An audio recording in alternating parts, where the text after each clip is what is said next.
예배에 잘 오셨습니다. 우리 모두 일어나셔서 새로운 찬양, 내가 주인 삼은 찬양하며 하나님 앞에 예배합니다.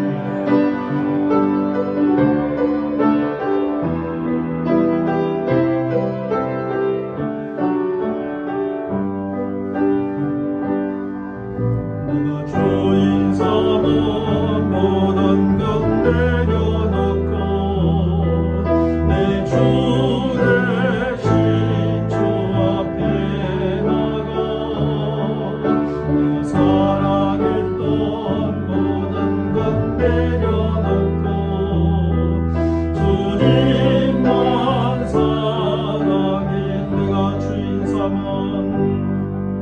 내가 주인 삼은 모든 것 내려놓고 내 주 대신 주 앞에 나가 내가 사랑했던 모든 것 내려놓고 주님만 사랑해 주 사랑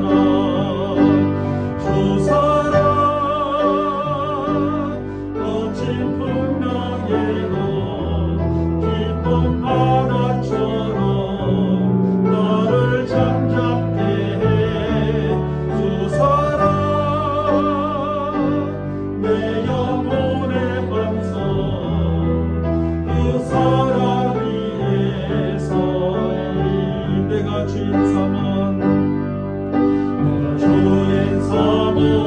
모든 것 내려놓고 내 주 대신 주 앞에 나가 내가 사랑했던 모든 것 내려놓고 주님만 사랑해 내가 주인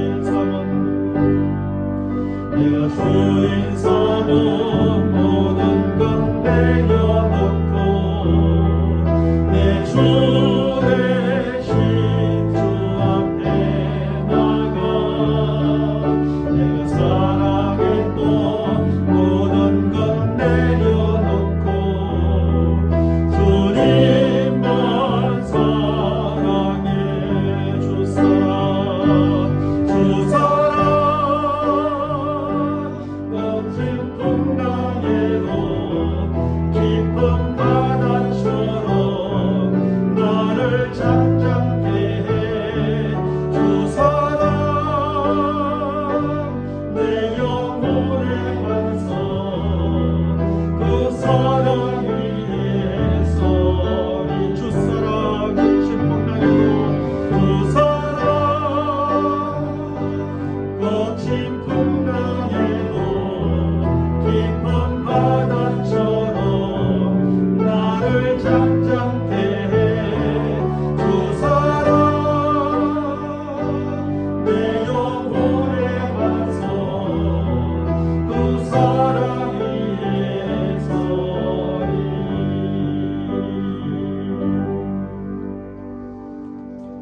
하나님이여 아무리 모질고 큰 풍랑이 불어와도 우리는 하나님의 품 안에서 잠잠히 평안히 쉬게 될 줄로 믿습니다. 오늘도 하나님의 그 넓은 품에 또 안겨 하나님을 찬송하며 하나님께 영광을 돌리고자 모였사오니 우리 예배 가운데 임재하셔서 우리 각 사람을 받으시고 우리의 마음을 만지시며 위로하여 주옵소서. 하나님께 영광이 되게 하시고 우리의 삶 속에는 하나님의 함께 하심의 증거가 되게 도와주옵소서. 예수님의 이름으로 기원하옵나이다. 아멘. 전능하사 천지를 만드신 하나님 아버지를 내가 믿사오며 그 외아들 우리 주 예수 그리스도를 믿사오니 이는 성령으로 잉태하사 동정녀 마리아에게 나시고 본디오 빌라도에게 고난을 받으사 장사한 지 사흘 만에 죽은 자 가운데서 다시 살아나시며 하늘에 오르사 전능하신 하나님 우편에 앉아 계시다가 저리로서 산 자와 죽은 자를 심판하러 오시리라. 성령을 믿사오며 거룩한 공예와 성도가 서로 교통하는 것과 죄를 사하여 주시는 것과 몸이 다시 사하는 것과 영원히 사는 것을 믿사옵나이다. 아멘. 우리 모두 하셔서 생명의 찬양 38장 내가 만민 중에 찬양합니다.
찬송가 390장 예수가 그들이시니 찬양합니다.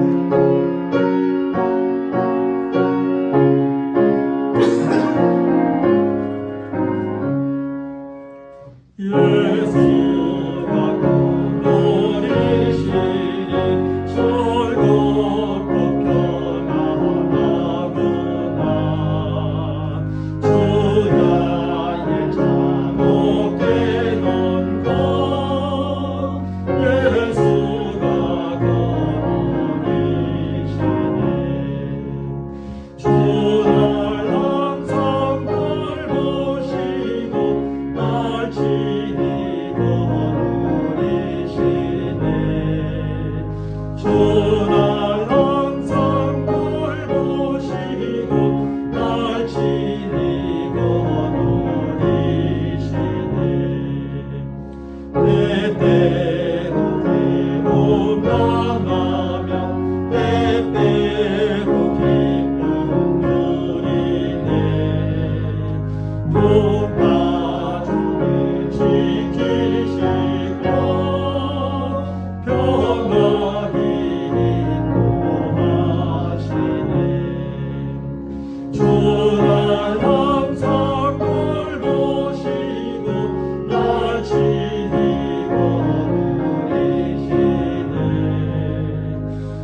주날 항상 돌보시고 날 지키고 노리시네.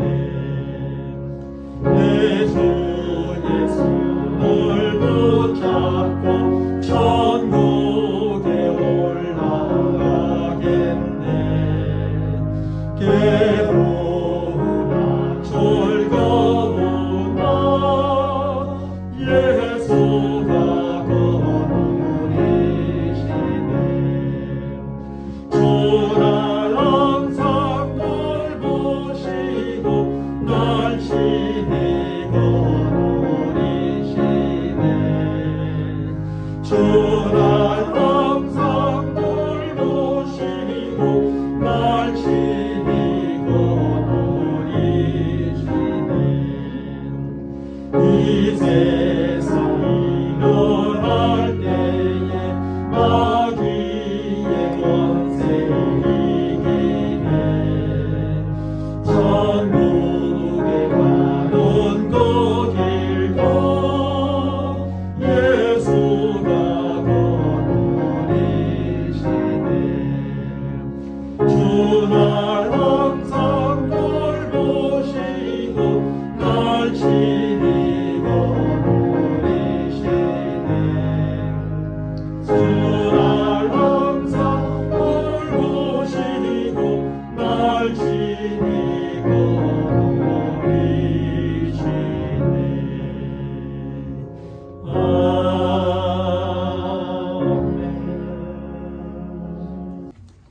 오늘 하나님의 말씀 보겠습니다. 하나님의 말씀은 창세기 25장 19절로 26절까지 말씀을 제가 여러분들에게 봉독하여 드리겠습니다. 아브라함의 아들 이삭의 족보는 이러하니라. 아브라함이 이삭을 낳았고 이삭은 40세에 리브가를 맞이하여 아내를 삼았으니 리브가는 밧단 아람의 아람 족속 중 보두엘의 딸이요 아람 족속 중 라반의 누이였더라. 이삭이 그의 아내가 임신하지 못함으로 그를 위하여 여호와께 간구하며 여호와께서 그의 간구를 들으셨으므로 그의 아내 리브가가 임신하였더니 그 아들들이 그의 태 속에서 서로 싸우는지라. 그가 이르되 이럴 경우에는 내가 어찌할꼬 하고 가서 여호와께 묻자온대 여호와께서 그에게 이르시되 두 국민이 내 태중에 있구나. 두 민족이 내 복중에서부터 나누이리라. 이 민족이 저 족속보다 강하겠고 큰 자가 어린 자를 섬기리라 하셨더라. 그 해산 기한이 천적 폐에 쌍둥이가 있었는데 먼저 나온 자는 붉고 전신이 트롯 같아서 이름을 에스라 하였고 후에 나온 아우는 손으로 에서의 발꿈치를 잡았으므로 그 이름을 야곱이라 하였으며 리브가가 그들을 낳을 때에 이삭이 60세였더라. 아멘. 사랑하는 여러분, 성경의 가르침 중에서 가장 신비롭고 비밀스러운 가르침은 바로 하나님의 예정에 대한 가르침입니다. 그것은 하나님께서 사람들이 태어나기도 전에 저들의 행위와는 전혀 상관없이 어떤 사람은 하나님 나라와 축복의 상속자로 미리 정해 두셨는가 하면 어떤 사람은 버리시기로 미리 정해 두셨다는 것입니다. 이것을 하나님께서 미리 정해 두셨다는 뜻에서 하나님의 예정이라고 부르는 것입니다. 우리는 이삭의 쌍둥이 아들 에서와 야곱의 출생을 통해서 이런 사실을 충분히 확인할 수 있게 됩니다.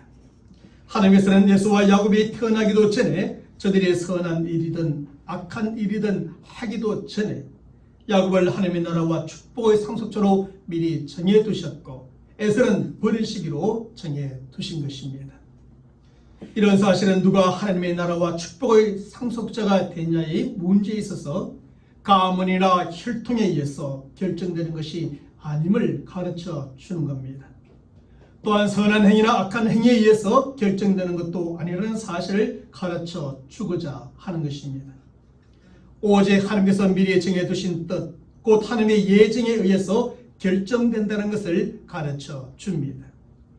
그리고 하나님께서 이렇게 한번 예정하신 사람을 결코 버리시거나 포기하지 않으신다는 사실을 야곱의 인생을 통해서 하나님께서는 확인시켜주고 계시는 것이죠. 하나님께서는 한번 예정하신 사람을 반드시 하나님의 나라와 축복의 상속자가 되게 하신다는 것입니다.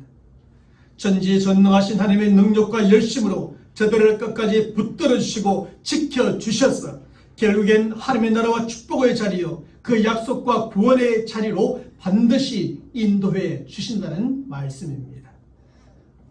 물론 하나님께서 구원하여 주시기로 미리 정해 두신 사람도 때로는 시험에 들기도 하고 죄를 범하기도 합니다.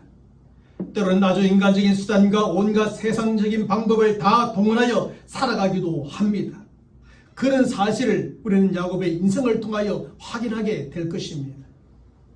그럼에도 불구하고 하나님께서는 저들을 버리시거나 포기하지 않으신다는 것입니다.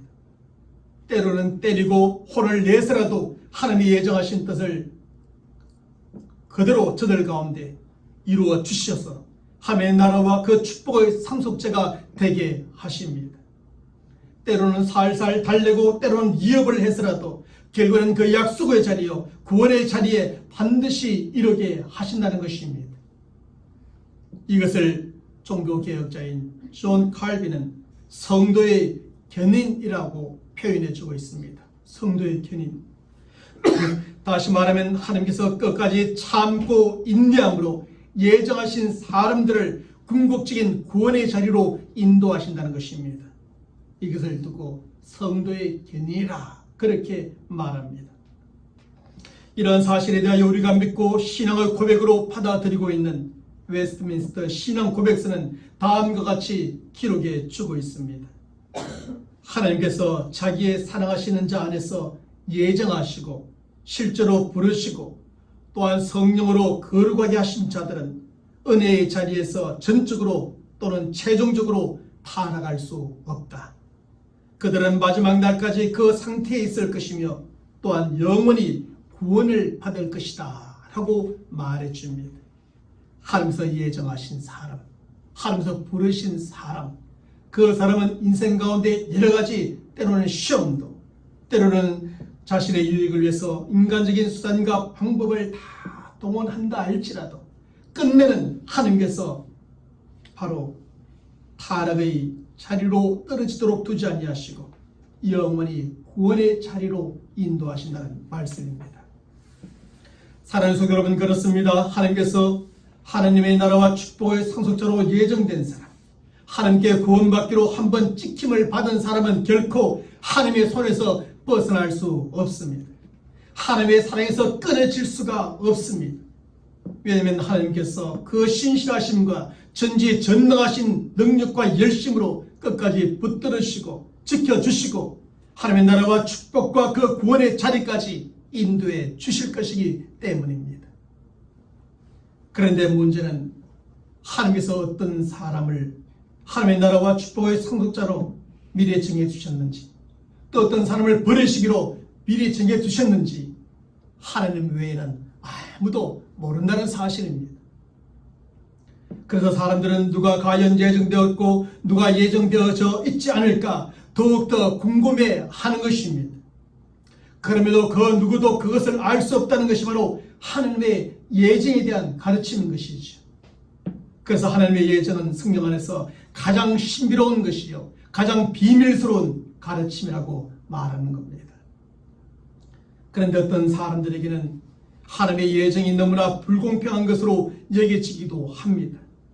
사람이 아직 태어나기도 전에 그가 아무 선한 일이나 악한 일을 하기도 전에 어떤 사람을 하나님 나라와 축복의 상속자로 미리 정해두시고 어떤 사람은 버리시기로 정해두셨다는 것은 너무나 불공평한 하나님의 처사라는 생각을 하는 것이지. 하지만 우리가 지난 주일에 살펴보았던 것처럼 사람이 전적으로 타락하여 하나님의 심판과 멸망을 당해야 될 존재라는 사실을 알고 인정할 때 하나님이 미리 정해두신 예정이 결코 불공평한 것이 아님을 충분히 깨닫게 됩니다. 왜냐하면 하나님의 예정은 모든 사람의 죄인으로서 마땅히 하나님의 심판과 멸망을 받아야 하지만 하나님께서는 그 중에서 어떤 사람을 미리 구원해 주시기로 정해 두신 것이기 때문입니다. 모든 사람이 죽어야 합니다.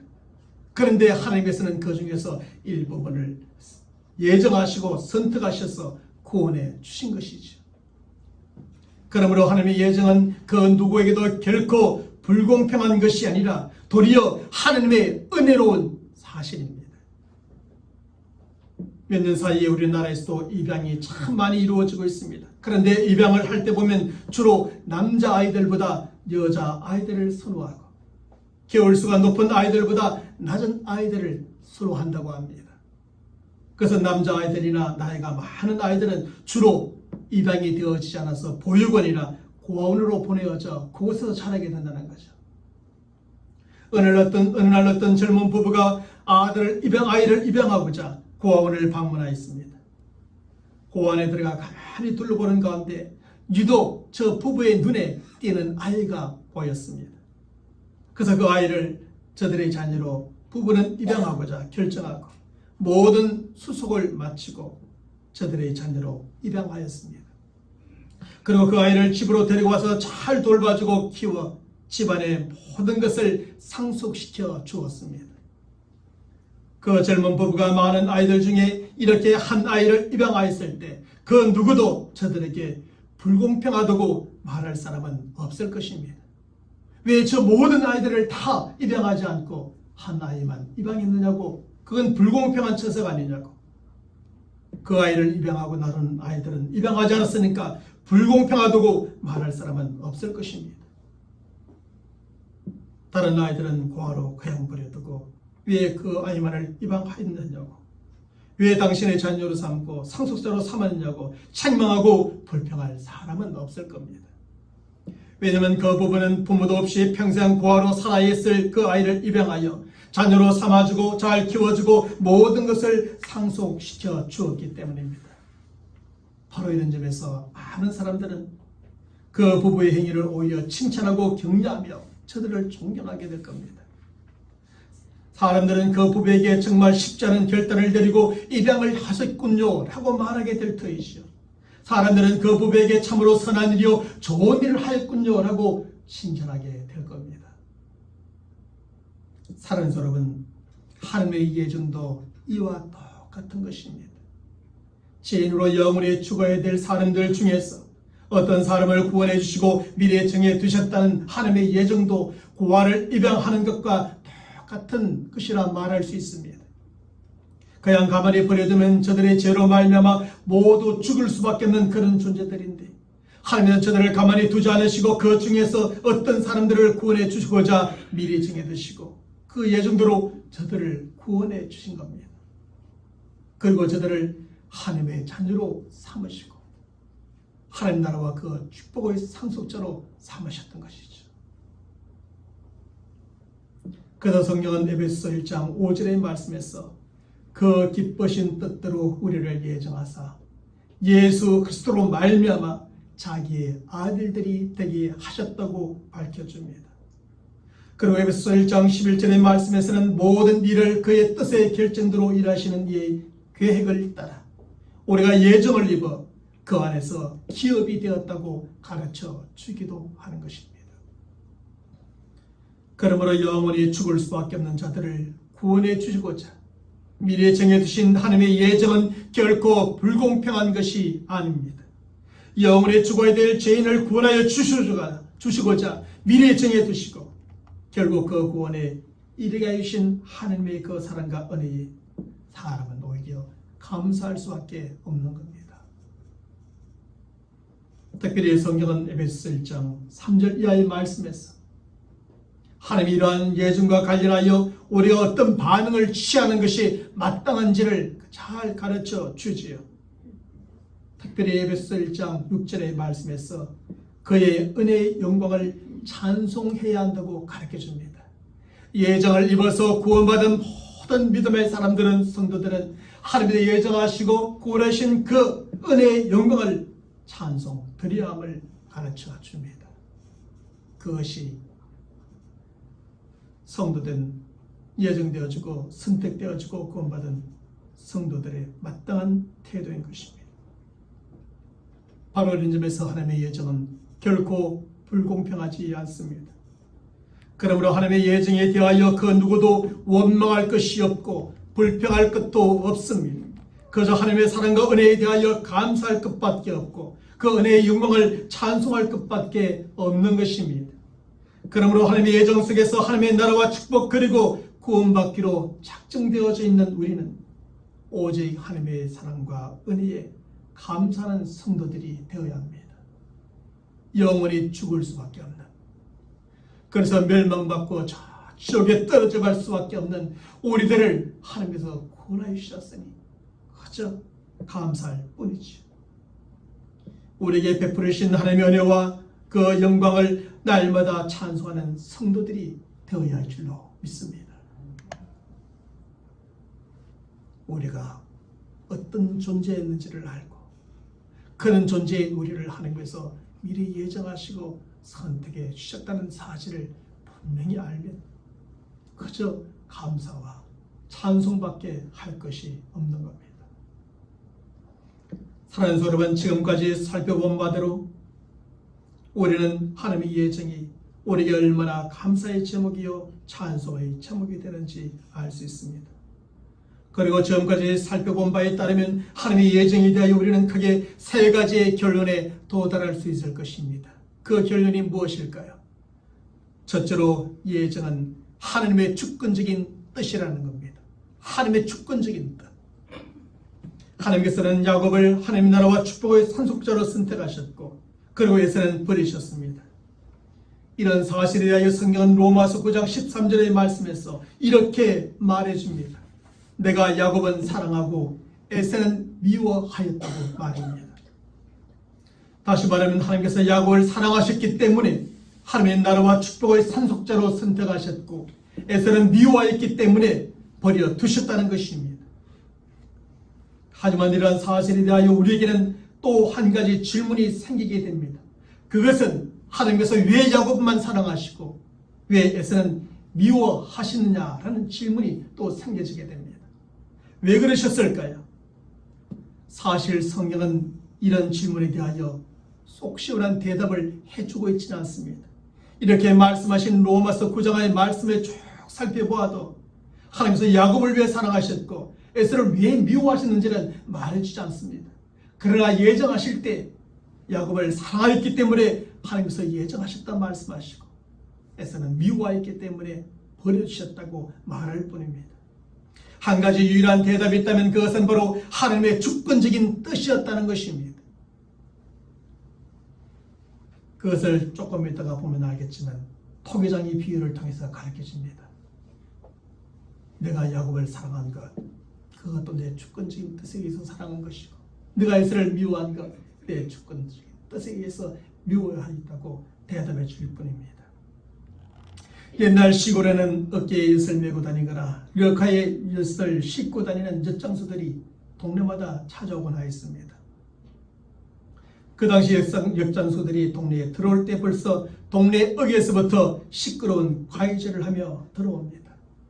그러면 동네 아이들이 엿장수가 온 줄을 알고 온갖 폐품을 다 모아가지고 엿을 사먹기 위해서 전자나무 밑이나 또 사람들이 많이 모이는 장소로 모여들게 됩니다.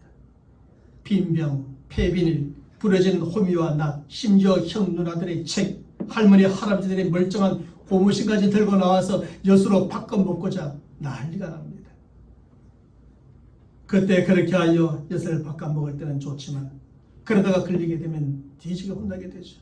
정말 그때는 그랬습니다. 먹을 것이 그리 많지 않았던 그 시절에 우리 아이들은 먹고 싶은데 돈은 없고 고물도 더 이상 없을 때 쓸만한 물건들까지도 고물로 만들어서 엿으로 바꿔 먹곤 했습니다. 고무신이 거의 떨어질 때는 구멍이 나지 않아도 팍팍팍 갈아가지고 구멍을 내서 그 안에 엿을 담먹곤 하기도 하였죠. 그러면 새 신발 하나 얻게 되고 엿도 먹게 되고. 저만 그런 기억이 나요. 여러분들은 전혀 그렇지 않았던 듯 전혀 모르는 사실인 것처럼 보고 있습니다. 그런데 그 당시에 엿장수들이 가해질을 1분에 몇 번 하는 줄 아십니까? 사실 딱히 정해진 것이 없습니다. 그저 엿장수 마음대로라고 말하죠. 엿장수 마음대로 가해질을 하는 겁니다. 힘이 안 들고 신이 나면 더 많이 하고 힘들면 적게 하는 거죠. 엿장수들에게 1분에 몇 번씩 하는 것이 가해질을 해야 한다는 특별한 규정도 법도 없는 것입니다. 저들은 자기 마음대로 가해질을 할 뿐입니다. 왜냐하면 젖장수들에게는 자기 마음대로 가해질할 수 있는 자기의 권리와 자기 뜻이 있기 때문이지. 젖장수한테 왜 1분에 60번 안 하냐고 소리칠 수 없는 겁니다. 왜 100번 안 하느냐고 뭐라 할 수 없는 겁니다. 너무 시끄러우니까 5번만 하라고 말할 수 없는 것입니다. 그것은 젖장수 마음대로입니다. 사랑하는 성도 여러분, 하나님께서 왜 야곱을 사랑하셔서 하나님의 나라와 축복의 상수자가 되게 하셨고 왜 에서는 미워하셔서 버리셨는가 묻는다면 그것은 하나님의 마음이었다고 말할 수밖에 없습니다. 그것은 하나님의 주권적인 뜻이었다고 말할 수밖에 없고, 그리고 하나님에게서는 하나님께서 친히 창조하신 사람들 중에 어떤 사람을 사랑할 수 있고 어떤 사람을 미워할 수도 있는 주권, 곧 창조물에 대한 주인된 권리가 하나님께는 있는 것입니다. 그래서 성경은 이러한 사실에 대하여 로마서 9장 20절의 말씀에서 이렇게 가르쳐주고 있습니다. 이 사람아, 내가 네기에 감히 하나님을 실문하느냐? 시험을 받은 물건이 지은 자에게 어찌 나를 이같이 만들었느냐 말하겠느냐? 토기장이가 진흙 한 덩이로 하나는 기 쓸 그릇을, 하나는 천이 쓸 그릇을 만들 권한이 없겠느냐고 묻습니다. 하나님께서 누군가를 사랑하시고 누군가를 미워하는 것, 하나님의 주권적인 뜻에 달려있다는 겁니다. 하나님께서 누군가를 예정하셔서 구원하시기로 한 것, 그런 누군가를 버려서 구원받지 않기로 한 것, 그것 또한 하나님의 주권적인 뜻에 있다는 것입니다. 하나님의 예정은 사람을 지으신 창조주 하나님의 주권적인 뜻 가운데 이루어진 사실입니다. 그러므로 지음을 받고 예정을 받은 사람이 창조주 하나님의 주권적인 뜻에 대하여 이러니 저러니 불공평하니 공평하니 왈가불가 할 수 없는 것입니다. 하나님의 예정은 하나님의 주권적인 뜻 안에서 이루어진 겁니다. 둘째로 예정은 하나님의 은혜로운 뜻이라는 겁니다. 하나님께서는 야곱과 에서가 태어나기도 전에 야곱을 하나님의 나라와 축복의 상속자로 선택하셨고 에서는 버리셨지요. 하나님께서는 저들의 선한 행위나 악한 행위를 보시고 야곱을 그 나라와 축복의 상속자로 선택하셨고 에서를 버리셨던 것이 결코 아니었습니다. 그렇다고 저들의 미래를 보시고 야곱을 그 나라의 상속자로 선택하시고 에서를 버리신 것도 아니었습니다. 그래, 야곱이 아직 태어나지 않았지만 저 미래를 볼 때 얘가 선택되면 좋겠다 해서 한 것이 아니었고, 에서는 저 미래를 보니까 얘는 싹시 노래, 얘는 안 되겠다 하여 버리신 것도 아니었습니다. 사실 야곱과 에서를 객관적으로 비교해 볼 때 하나님의 나라와 축복의 상속자가 될 만한 사람은 야곱이 아니라 바로 에서였습니다. 특별히 에서는 이삭의 장자로서 장자권을 가지고 태어난 사람이었죠. 뿐만 아니라 에서는 간사하고 잘 속이는 야곱보다 훨씬 더 도덕적이고 윤리적인 사람이기도 하였습니다. 실제로 야곱은 어머니의 태중에서부터 싸움꾼이지 않았습니까? 진작에 보건대 태중에서 싸움은 항상 야곱이 먼저 그랬을 것 같습니다. 야곱은 남에서도 형 에서의 발목을 잡고 태어난 사람이었습니다. 야곱은 태어나서도 형의 장자권을 팥죽 한 그릇으로 거래하여 그것을 빼앗고자 했던 흥정꾼이었지요. 뿐만 아니라 야곱은 참으로 간사한 사람이요 평생 그의 이름대로 쏟고 속이는 삶을 살았던 사람이었습니다. 그러므로 야곱에게는 하나님의 나라와 축복의 상속자로 선택받을 만한 그 도덕적인 조건이 단 하나도 없었습니다. 도리어 하나님의 미움을 살 것밖에 없었습니다. 하나님뿐만 아니라 사람들도 이러한 야곱을 다 싫어하고 미워하고 멀리하고 싶어 했을 사람이었습니다. 그럼에도 불구하고 이런 야곱이 하나님의 사랑을 받고 하나님의 나라와 축복의 상속자로 선택받게 됩니다. 이런 사실은 우리에게 무엇을 설명해 주고자 할까요? 또한 우리는 이런 사실을 어떻게 설명할 수 있을까요? 우리는 오직 한 가지로 설명할 수밖에 없는데 그것은 바로 하나님의 은혜였다는 겁니다. 하나님의 은혜였어요. 만일 하나님께서 야곱의 조건이나 선한 행위나 열심이나 노력을 보고 그를 하나님의 나라와 축복의 상속자로 선택하셨다면 그것은 하나님의 은혜였다고 말할 수 없을 겁니다. 야곱의 조건이요, 선한 행위요, 열심이요, 노력의 결과라고 말할 수밖에 없을 겁니다. 하지만 야곱과 에서는 똑같이 죄인이요, 하나님의 사랑을 받을 만한 사람도 아니며 하나님의 나라와 축복의 상속자가 될 만한 사람도 아니었습니다. 그럼에도 불구하고 하나님께서는 야곱을 사랑하시고 그를 그 나라와 축복의 상속자로 선택하신 것은 하나님의 무조건적인 은혜로 말미암은 결과였던 겁니다. 하나님은 하나님의 은혜로운 뜻 가운데서 야곱을 사랑하시고 그 나라와 축복의 상속자로 선택해 주셨습니다.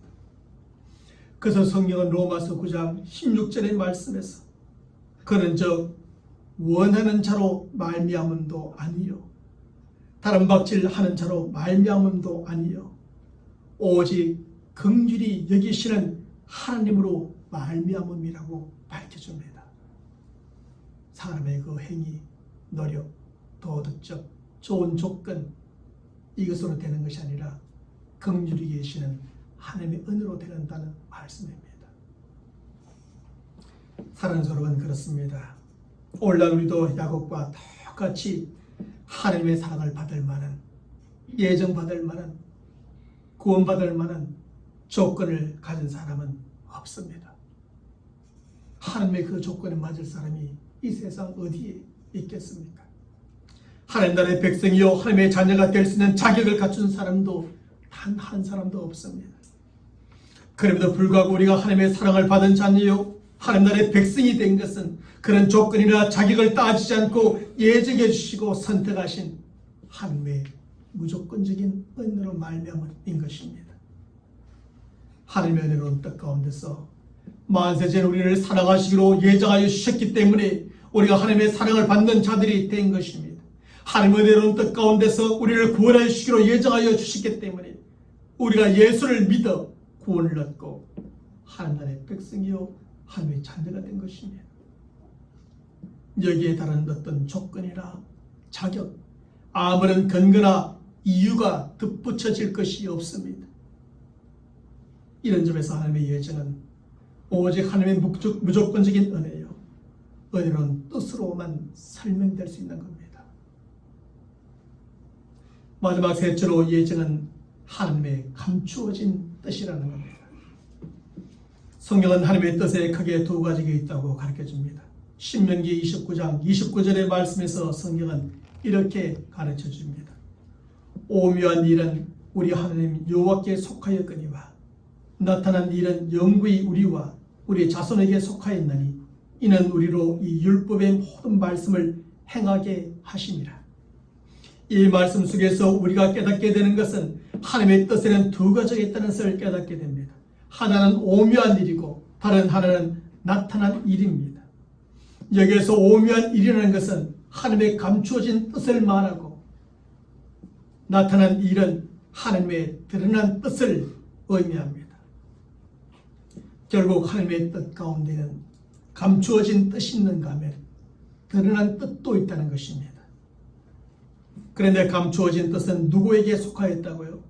바로 하느님 여호와께 속해 있다는 것입니다. 이 말을 풀어보면 감추어진 뜻은 하나님의 영역에 속한 것으로 하나님만이 알고 사람은 알 수 없는 뜻이라는 겁니다. 하지만 드러난 뜻은 누구에게 속하였습니까? 바로 우리와 우리 자손에게 속해 있다는 것입니다.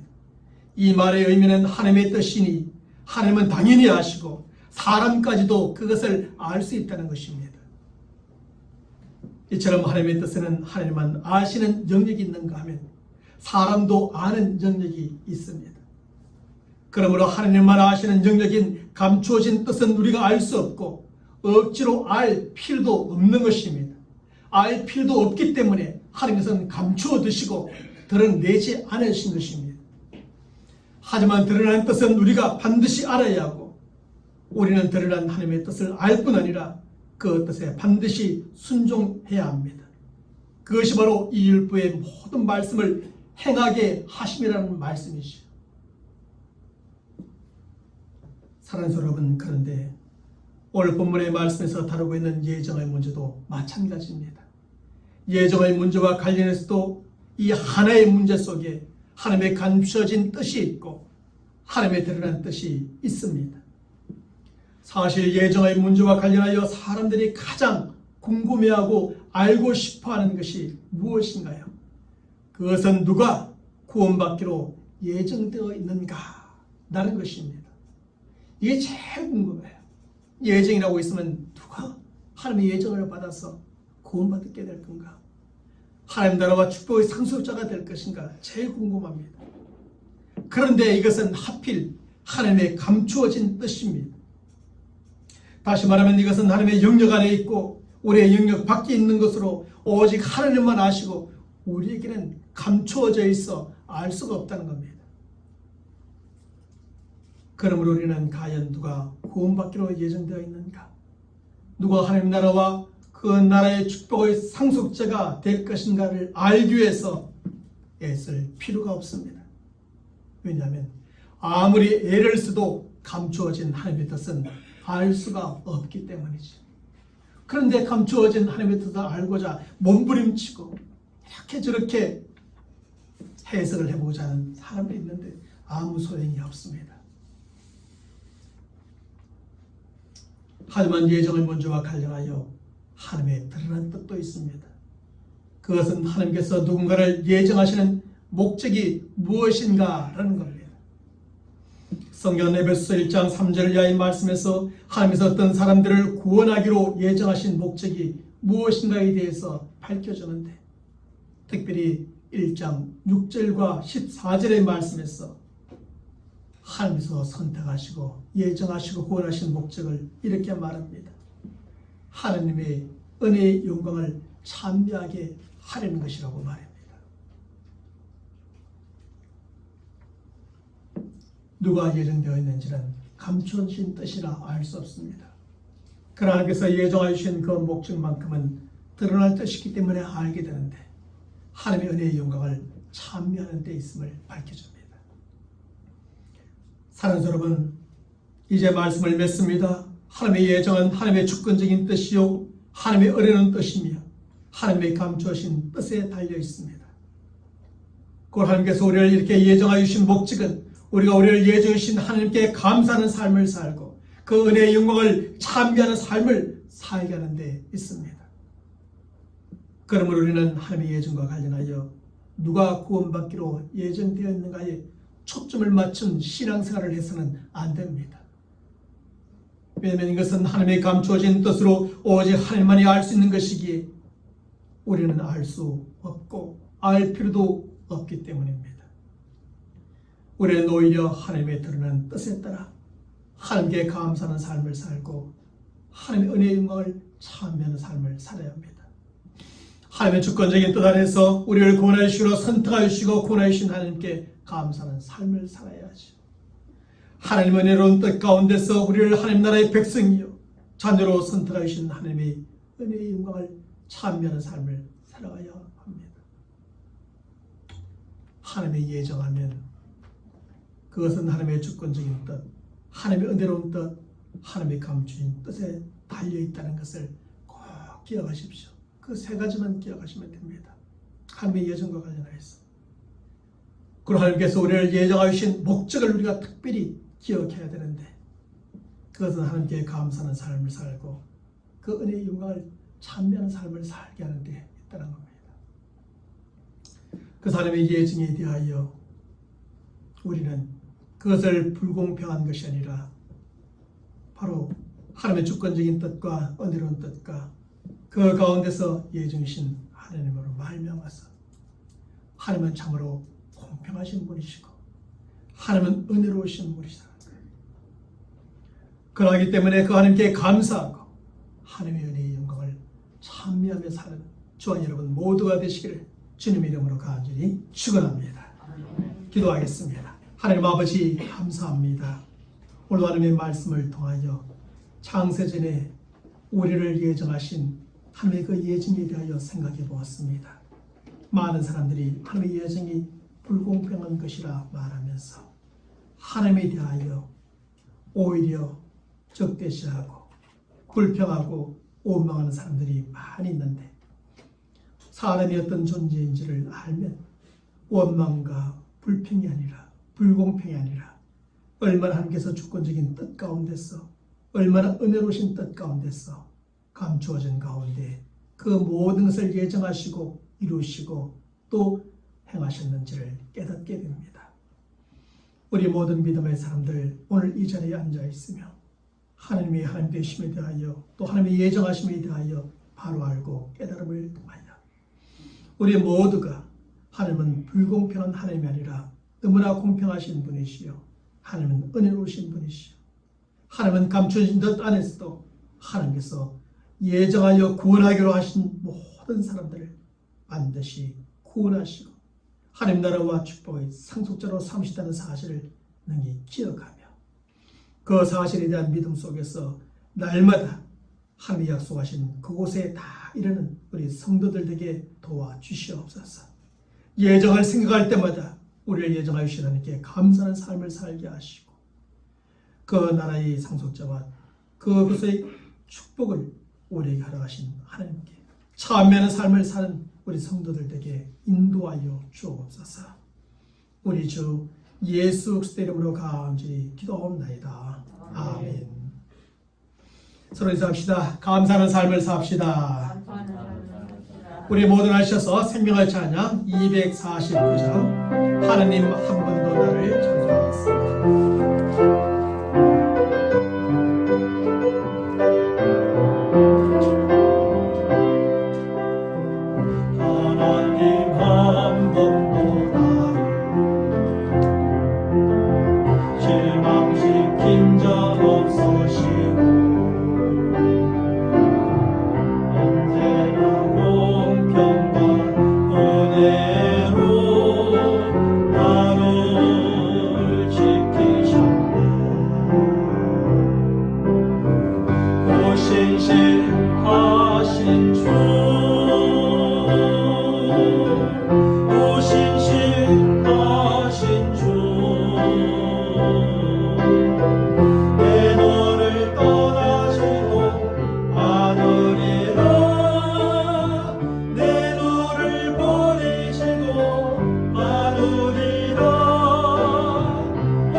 지금은 우리 주 예수 그리스도의 은혜와 하나님 아버지의 무한하신 사랑하심과 은혜로우심과 성령의 교통하여 주심이 오늘 하나님의 말씀을 듣고 하나님의 예정이 우리에게 얼마나 은혜로운 것인지 그 사실을 깨달음으로 말미암아서 우리 모두가 날마다 감사하는 삶을 살고 하나님의 영광을 찬송하는 삶을 살기로 다짐하는 모든 성도들의 머리 위에 저들의 삶의 여정과 계획하고 준비한 한 주간의 삶의 모든 것들 위해 지금부터 영원토록 함께 있을지어다. 아멘.